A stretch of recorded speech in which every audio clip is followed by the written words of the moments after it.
Então, pessoal, nós vamos passar agora para a nossa quarta aula da disciplina História da Física. E nessa aula nós vamos estudar sobre a nova astronomia.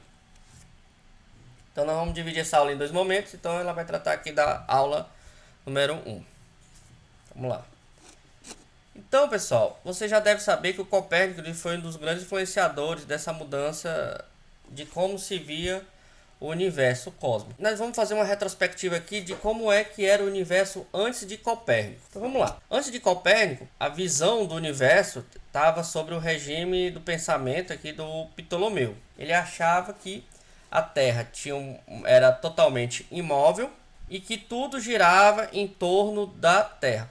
É um princípio muito ligado com as ideias de Aristóteles. O Aristóteles ele dizia que o mundo ele deve ser pensado pela nossa noção das coisas, o real, a observação real, e não o intelectual, o mundo imaginário, o mundo perfeito de Platão. Ele achava que a física ou a natureza ela deveria ser compreendida pelos nossos sentidos. E o nosso sentido mostrava que tudo girava em torno do nosso planeta. Tudo girava em torno do nosso planeta. A Terra se permanecia imóvel. Essas ideias elas surgiram entre 90 e 168 depois de Cristo e ela foi aceita por mais de 1000 anos. Aproximadamente 1500 é que teve uma revolução de como se viu o universo até então. O universo de Ptolomeu era um modelo astronômico, apresentava uma matemática sofisticada. Até então ela não verificada em outro modelo astronômico. Ela não podia ser bem verificada porque aqui a gente não tínhamos lunetas, que foi desenvolvido apenas por Galileu, que nós vamos discutir posteriormente. Ou seja, era apenas o olho humano e alguns aparelhos que poderiam medir ângulos.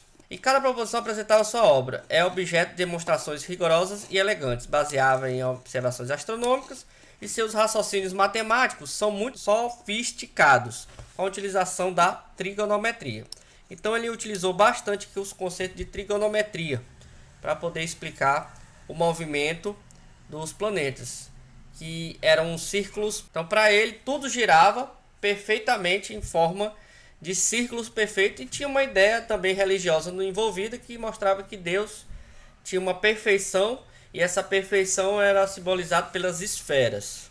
E é óbvio que esse modelo apresentava alguns erros. Erros de medidas e o fato de ele não explicar alguns movimentos retrógrados de alguns planetas. Então, como é que era o universo dele, né, de Ptolomeu? A maior dificuldade do Ptolomeu foi prever corretamente o caminho dos planetas do céu, especificamente para explicar o movimento retrógrado dos planetas. Para explicar isso, ele precisou utilizar a teoria dos epiciclos. Os planetas não orbitam segundo um único círculo, mas segundo dois círculos. Então, cada planeta ele tinha dois movimentos, que era o movimento aqui, ó, ao redor do nosso planeta, a teoria geocêntrica, e existe dentro dele outro círculo, que eles também se moviam. Então, era um círculo dentro de outro círculo. O primeiro que era em torno da Terra, que estava no centro do sistema. Aqui quando ele fala não é do sistema solar, e sim do sistema de todo o universo. Então tá aqui ó, um esquema de como ele enxergava o geocentrismo, né? A ideia de que a Terra iria orbitar todo o universo.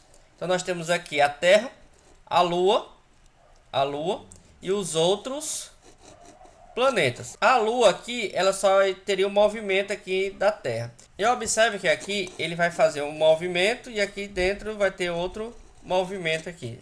Ele seria círculos dentro de outros círculos. Ele, para poder explicar, ele usava mais ou menos em torno de 40 movimentos diferentes para poder explicar os planetas até então conhecidos. Olha só que interessante.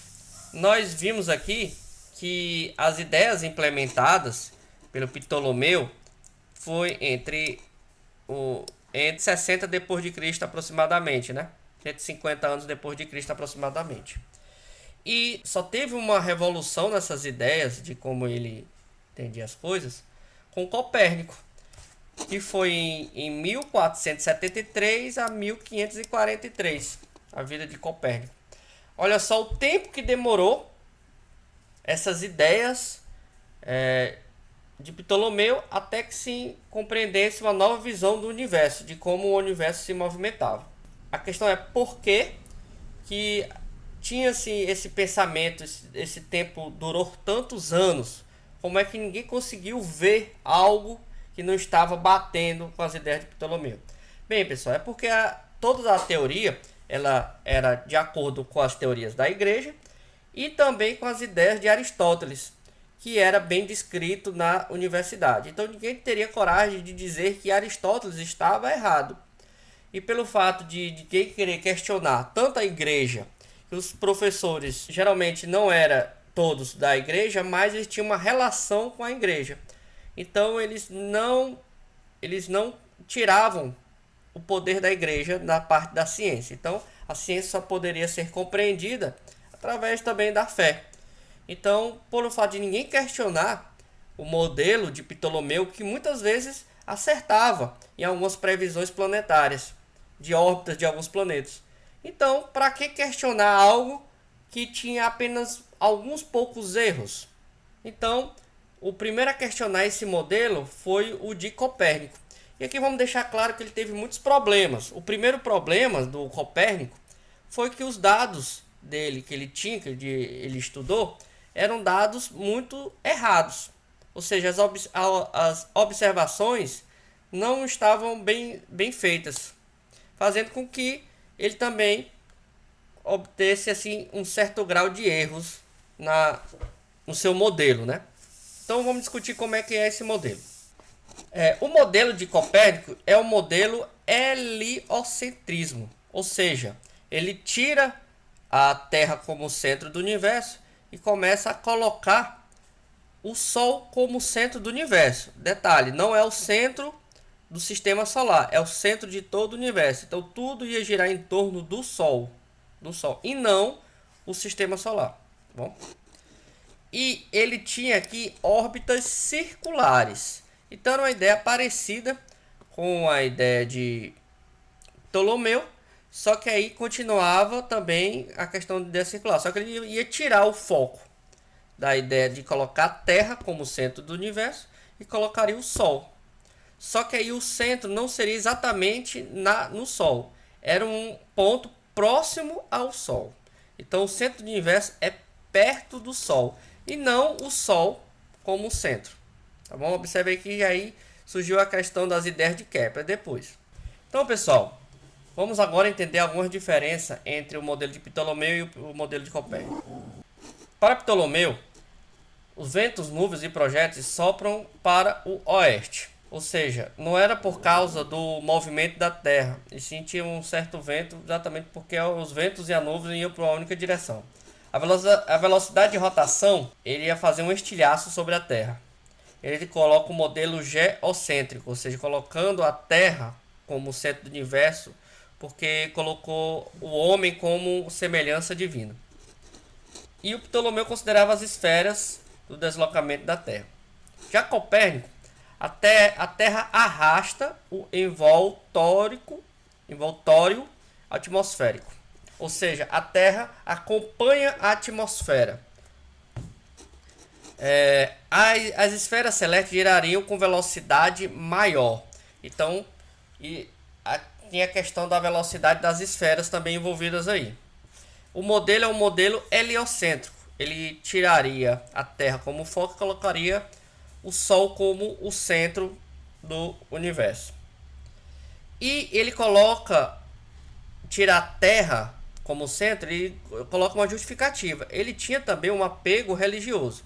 Ele coloca aqui como Deus é o centro do universo. E ele coloca o Sol porque ele quis. E não seria o homem um ser especial. Então observe que aqui também tem uma explicação religiosa. Apesar de mudar o comportamento, ele tinha sim uma certa influência religiosa.